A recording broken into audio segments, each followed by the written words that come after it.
Welcome to this exclusive broadcast on the cutting edge convergence of automated guided vehicles, AGVs and 5G technology in logistics. I'm Ronald van Loon and I will be your host today, and I'm a Huawei partner, and today we are taking you to an inside look of one of Europe's most advanced logistics centers over here, Huawei Europe Supply Chain Center in Waalwijk, which is in the Netherlands. Now, let's discover together today how AGVs and how 5G are transforming the logistics sectors. We will explore the world of AGVs, automated guided vehicles, and I will use the term AGV all the time, and the impact of 5G networks in the logistics centers. We will delve into data collection processes and the algorithms managing the AGVs.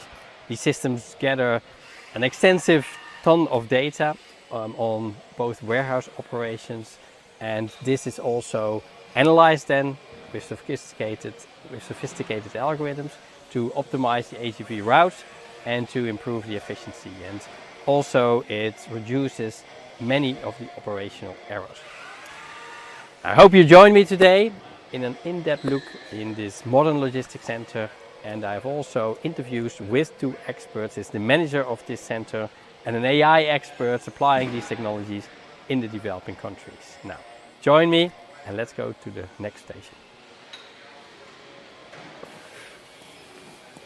Now, let me explain more about these automated guided vehicles, these AGVs in the logistics centers. They use a combination of sensors. They use data analytics, AI algorithms, and they use connectivity, often via 5G networks, to navigate and to perform all these different type of tasks. And these vehicles, they are equipped with sensors. You can think about LiDAR sensors or cameras to perceive their environment. But they also collect data about their surroundings and about the operation, which is then processed using AI algorithms to make these real-time decisions and to optimize the routes and to avoid, of course, any type of obstacle. And the integration of 5G enhances the communication speed. It enhances the reliability. It's allowing for quicker data transfers and for more responsive control of the AGVs. And this is leading to an improved operational efficiency, and it's not unimportant also to more embedded safety. Now, the AGV and the 5G networks, they are revolutionizing the logistics sectors by significantly boosting the efficiency, but also they have a precision in their operations. And in the same time, they are addressing the growing challenges of labor and skill shortages here in the area. Now, these technologies, they enable this streamlined type of processes for greater adaptability in the face of this dynamic market demand. There's a lot of pressure in the economics over here to deliver the best type of service. I hope you join me on my tour, in which I will show you different type of AGVs and how they will operate. Let's go to the first one.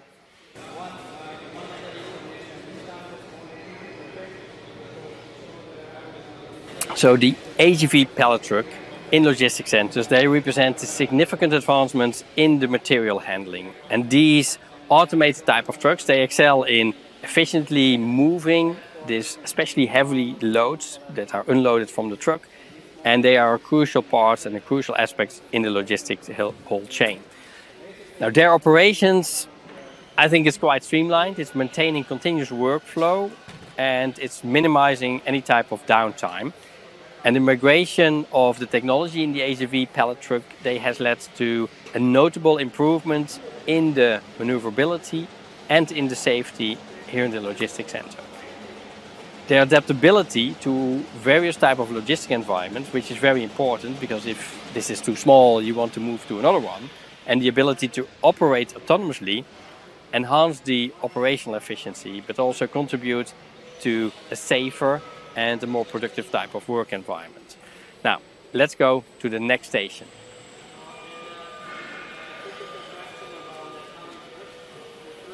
Now, behind me, you can see this automatic labeling system. And they use technologies like barcode printers. They use the label applications, but also scanning devices to streamline the whole label process. They efficiently print and they apply the labels to the products, which is ensuring this accuracy and which is ensuring this consistency.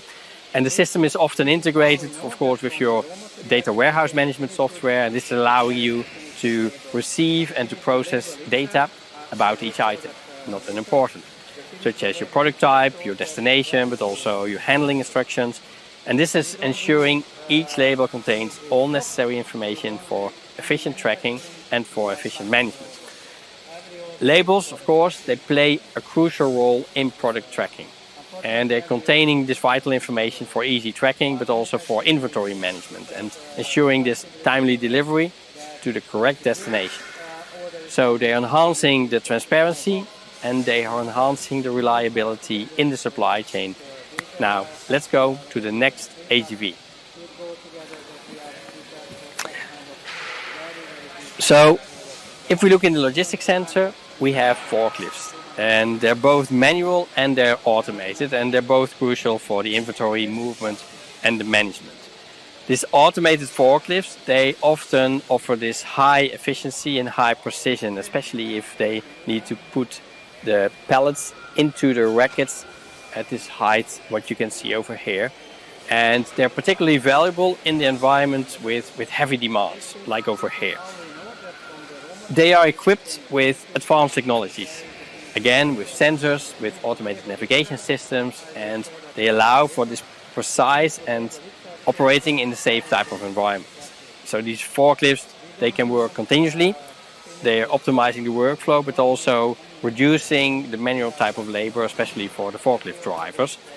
And the manual forklifts, on the other hand, they provide this adaptability in this variety situation. So sometimes you need an automated one, sometimes you need a more flexible solution.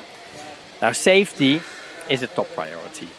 Rigorous protocols, but also operator training, regular maintenance, and safety features in these automated models, they are essential to prevent any type of accident and to ensure a very safe work environment. And the sensors, they enhance the safety by detecting the obstacles in their path. These sensors, their technologies, here again, there's LiDAR, but there's also ultrasound and there's infrared to create a real-time map of the surroundings. And they're allowing the forklift to navigate safely just around people, but also other objects and other type of HGV vehicles. And they can automatically adjust the forklift route to avoid any type of collision, and also some models even slow down or they stop when an obstacle is detected.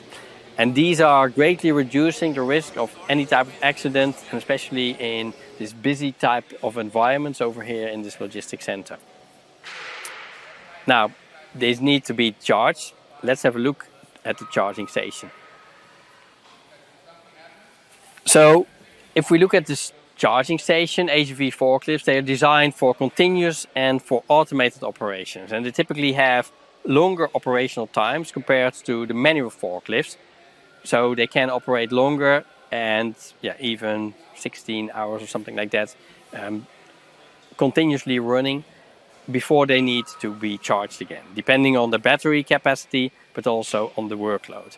And the recharging process for these HVVs, they can vary.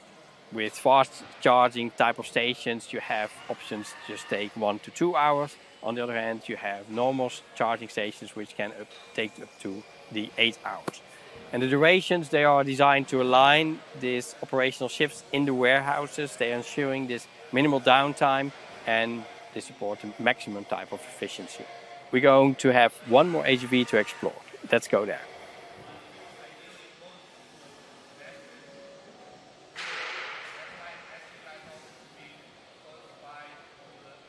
Now, the last one is a unit load carrier, or it's also called a unit load HVV.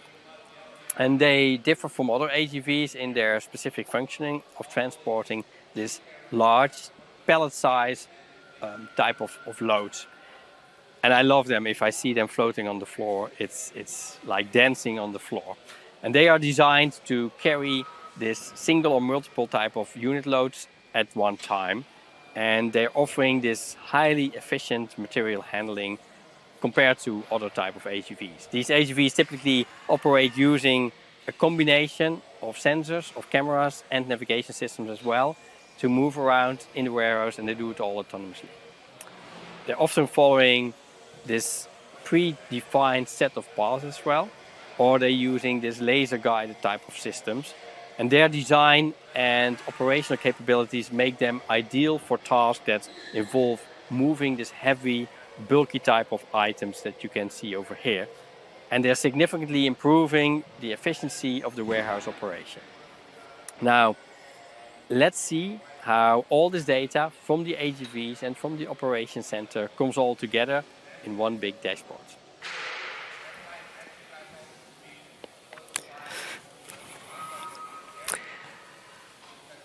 This is the logistics center's heart. It's the dashboarding system. And here we have the leaderboard, which is showcasing all different kinds of vital aspects like safety instructions, but also demand visualizations and summary of the risk management. And there are also quality KPIs. So you may notice, depending on the screen that's on, that there are sometimes they are below target. And this is highlighting the actions for the management over here for improvement and to take specific actions. Then we have the outbound logistics. It's representing this daily production as well, where we have the KPIs from. And this is unified under one number just for the efficiency of operations. And then we have the system that it doesn't just track only the metrics, it's also a key to the operational strategy. It's led by an operational team, which is overseeing 2 shifts, and each shift has more than 50 people as personnel. So it's an essential tool in the continuous drive for this operational excellence here in this logistics center.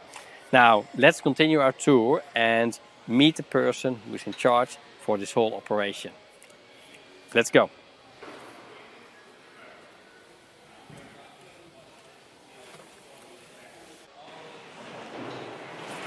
Hi, Sandor. Hi, nice to meet you. Sandor Papp, you're the Vice Director of Digital Supply Chains here at Huawei. We're here at the Supply Chain Center in the Netherlands. It's a very modern type of supply chain center.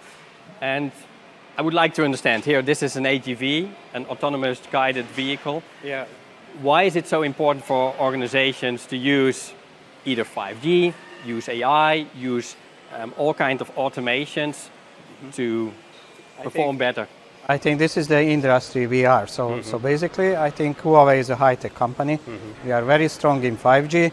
We are very strong in data communication, and actually we have a global supply chain. So this is our goal, and this is our key goal, to provide to our customers a similar experience than what we are doing, especially in the headquarters or in China. So basically, this supply center exists from 2.5 years, but the Netherlands RDCs exist from the last 10 years or more than 10 years. Actually, we started not in this factory, but this factory is very nice, and we think that if we implement it in a way using the latest technologies. Why the latest technologies? This is not a high cap or any kind of things, but this is give us some advantages. The advantage is about to make our work more efficient, make our job or even the product more better quality. So using the AI is something which is lately developed and lately progressed very much. So we are using this in the quality department, but also we are using in the supply chain. So we have 3,000 different type of material. Every day we are managing like 1,000 orders, customer specific orders. So we need something with support, and AI is a very good tool.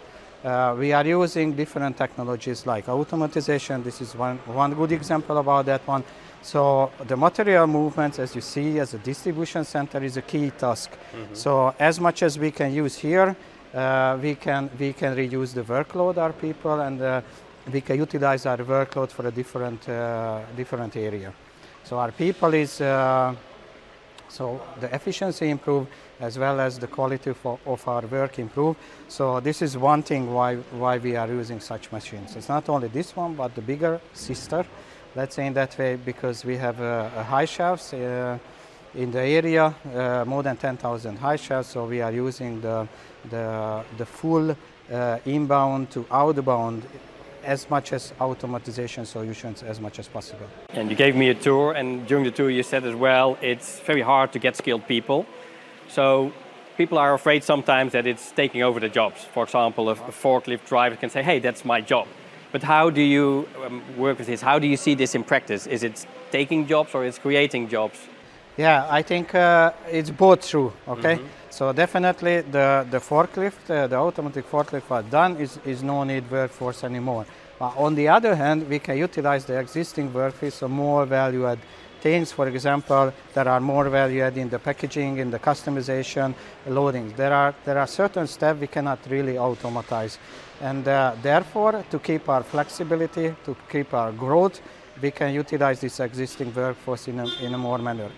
In a higher level thinking, the efficiency means also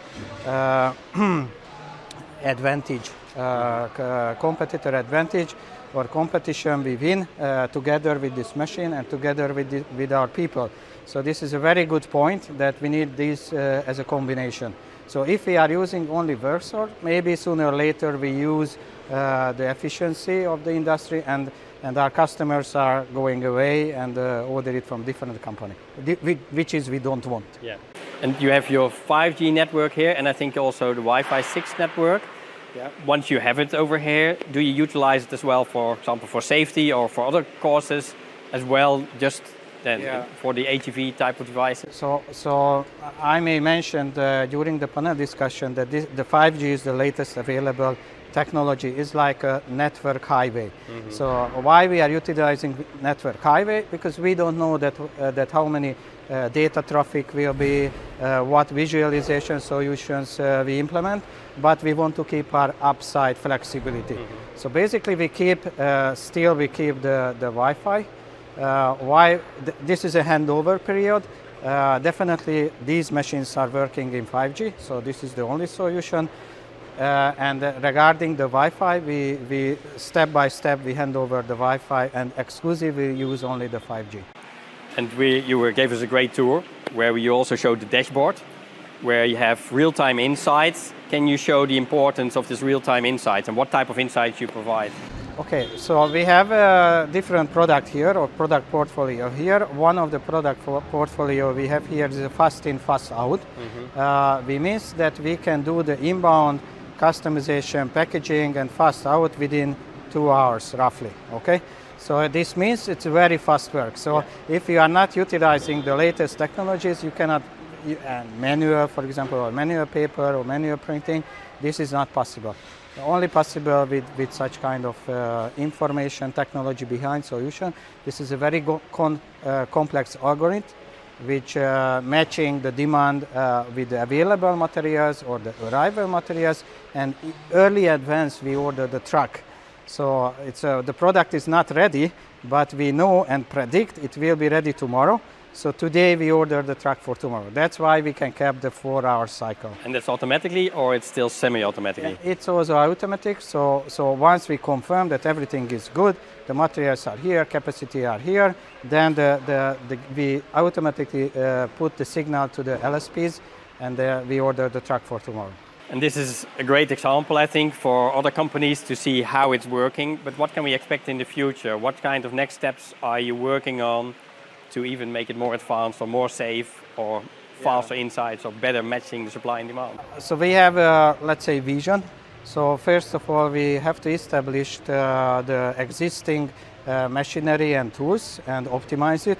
And the second step, we extend it. So my vision is that this facility will be fully automatized, at least the material movements, at least some of the labeling solution, what we have, some of the packing solution. Definitely not everything, but if we can fully automatize, for example, the material storage at the background, you can see it, then we can separate the machinery solution with where the human beings are. So the workforce are. For example, the machinery and the stock doesn't need light. Yeah. So this is also sustainable and also security, because we can put some walls or nets which separate the manual movements with the machinery movements. This is increase our safety. as well as we can optimize no need heat on the warehouse area where we just store materials, and also we can separate by wall and nobody go there. Can I invite myself in the next 2 years to come back and see the next step? Yeah, certainly.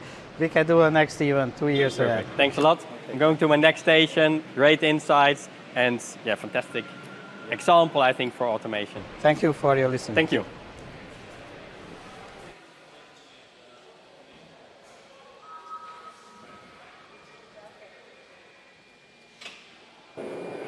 Hi Anna, how are you? Hi, very nice to meet you. I'm here with Anna Paula, the Nishio. You're the Chief Digital Transformation and AI Strategies at UNIDO.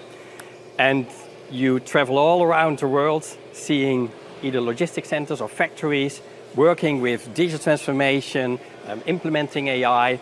And maybe you can give a short idea what kind of great examples you see how AI is used, and especially why these logistics centers or why these companies and manufacturers should do their digital transformation and should implement data and AI. Thank you so much for having me. Yes, there is a lot of opportunities for companies in the area of logistics, supply center. Just to use a part of artificial intelligence that is very hype right now, generative AI. It can be used to, for example, to feed chatbots, knowledge areas, Q&A, and improve your customer experience. Of course, today we also saw lots of other use of AI in the supply chain to make it more smooth and more streamlined and getting the products faster in the hands of our customers, which is also super exciting. So there are lots of opportunities in AI. I think it's very important that all firms explore and try. Not everything is going to work, not everything will make sense. So it's important also not to fetishize artificial intelligence, because it's not the solution to everything, but it's the solution for many wicked problems.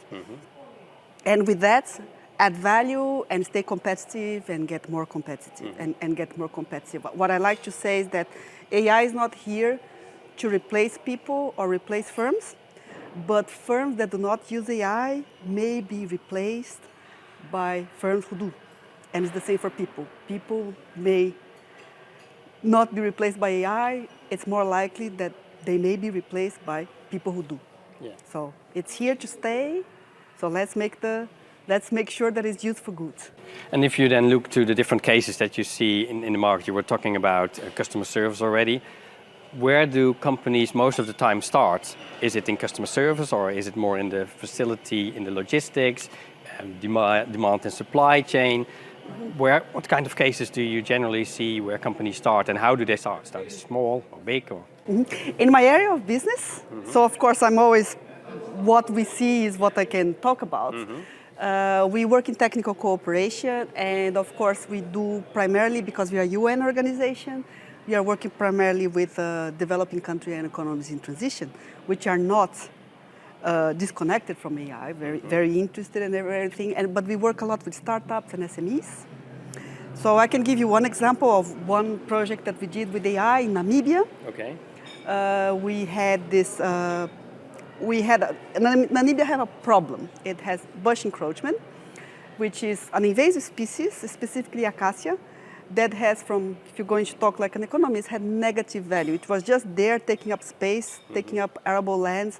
They were burning it, so it was creating more emissions. So it was a problem. And UNIDO's intervention was about finding a value for these acacia bushes and creating a value chain for it, and developing a value chain for it where it could create jobs. It could help the environment, because if you're harvesting, you're not burning it. And give more prosperity and make use of the land, because if you harvest, then the land is ready for use. And where does AI enter? It was not planted, so we didn't know which areas had the most, which areas had the least, where we should do the harvesting. And we use satellite imagery, drone imagery, because satellite imagery is very high level. You do not get the biomass out of it. Sometimes you need to get a bit closer to get the right images. And with AI, we process those images where we could detect where we should do the harvest and where we shouldn't do the harvest. So generating jobs, new companies, new firms, new jobs, more prosperity, more livelihood, different, a new line of livelihood for people who in some cases don't have any. And it's not a country where we would expect initially to start with AI. No, not at all, not at all. But it can benefit anybody. You just have to have creativity, understand the problem, and see what best tools will fit the solution. So we work with a lot of frontier technologies, IoT, and sometimes it's not even the frontier technology that will solve. Sometimes it's something that is more mainstream, but is not yet accessible to them. We work a lot in companies that don't have the infrastructure yet. So sometimes we need to go a bit back, say, well, maybe we need to work with energy supply first.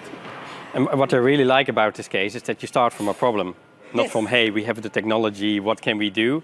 You have a problem and you start looking for solutions, you start looking for data outside the local area, it's with the satellites, and then start processing the data and use it. Can you tell us something about the impact that it had on this environment? I can imagine that it attracts different type of youth that want to work there, or any impact? Well, of course, it's a new line of business, and there are new companies, new jobs. So and it's mostly in the rural areas. So it attracts people to the rural areas. So it also helps with development, and also helps with people not living rural areas in going to cities where there are more jobs. So it has a lot of impact, and it's very visible. You can see it really changed the lives of people, which is what we are there for. And yes, about technology, yeah, it's very important not to fetishize technology. Technology serves people, not the other way around. So it's important to explore. Sometimes the right use case will not come right away, but keep exploring. It's okay to try something and fail. We fail a lot in this line of business, in the line of business of applying technology to new use cases. There's a lot of failure, and that's not a problem. As long as you keep persevering, and then you really find the high value solutions, because value, it's people who do value, and the technology is just an instrument. Yeah, and with UNIDO, United Nations Industrial Development Organization, you're on a mission. Yes.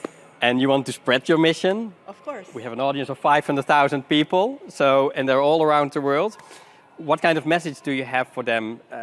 How can they help you? How they maybe even can contact you and say, hey, I have a new project, because this project in Namibia is a great example, I think. Yeah, if you're listening to us, thank you very much for listening. Thank you very much for listening to us. UNIDO is part of the UN system, and it's a specialized agency, but it's the specialized agency of industrial and sustainable industrial development. So we are looking for inclusive industrial development, and we are looking for sustainable. Inclusive in the sense that we are engaging all actors, public, private, and academia, and also that we leave no one behind. We have a very strong gender program. We have a very strong youth program. So it's aiming the underserved population. So we work a lot in developing countries and economies in transition. And sustainable because we need to decouple prosperity from negative environmental impacts. It's no longer sustainable to just have the progress without and not take in consideration environmental impact. So it's also one of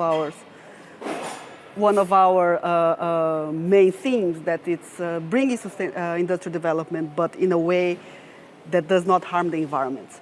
So to know our mission, to know a little bit about UNIDO, and of course we have we do technical cooperation, which are interventions like I just described, but we also have a very important convening function, normative function, and among the normative function we have AIM Global, and it stands for Global Alliance, it's a very long name, Global Alliance for for AI on Industry and Manufacturing. So we shorten to AIM Global because it rolls the tongue, it's easier to say.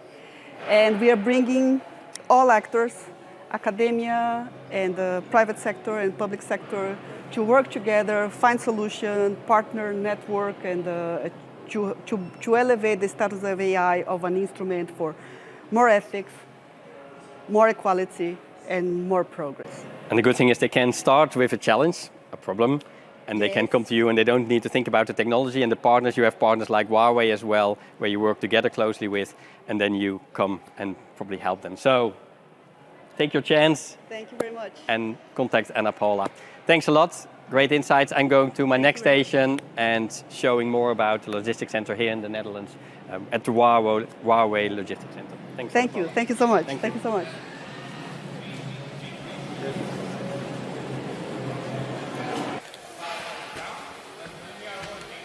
What a great tour. As we conclude our tour, we have witnessed all different kinds of remarkable integrations of AGVs and 5G technology in enhancing logistic operations, from automated labeling to the efficient use of AGV forklifts and the unit load HVVs. Each aspect showed a commitment to innovation, but also to operational excellence. And I love them seeing floating on the floor or driving autonomously. It's a beautiful sight, but it's also very, very helpful and productive and safe.